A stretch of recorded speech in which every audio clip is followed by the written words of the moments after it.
অন্তর্বর্তী সরকারের তথ্য সম্প্রচার ও ডাক ও টেলিযোগাযোগ তথ্য প্রযুক্তি মন্ত্রণালয়ের উপদেষ্টার পদ থেকে পদত্যাগ করেছেন মোহাম্মদ নাহিদ ইসলাম।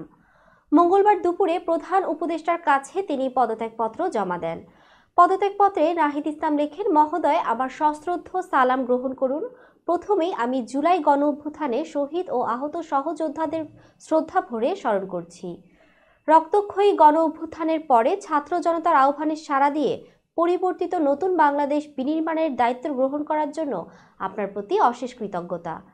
বৈষম্যহীন, ক্ষুধা ও দারিদ্র্যমুক্ত উন্নত বাংলাদেশ করতে আপনার নেতৃত্বে গঠিত উপদেষ্টা পরিষদে আমাকে সুযোগ দানের জন্য আপনাকে আন্তরিক ধন্যবাদ জ্ঞাপন করছি।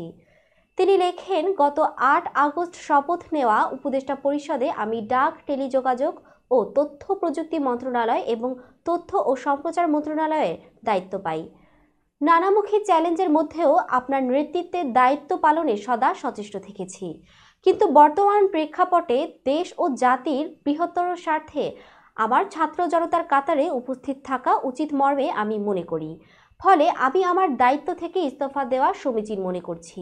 তিনি আরও লেখেন, এমতাবস্থায় ডাক, টেলিযোগাযোগ ও তথ্য প্রযুক্তি মন্ত্রণালয় এবং তথ্য ও সম্প্রচার মন্ত্রণালয়ের উপদেষ্টার পদ থেকে অব্যাহতি চাচ্ছি। আমার পদত্যাগপত্র গ্রহণ করতে মহোদয়কে সবিনয় অনুরোধ করছি।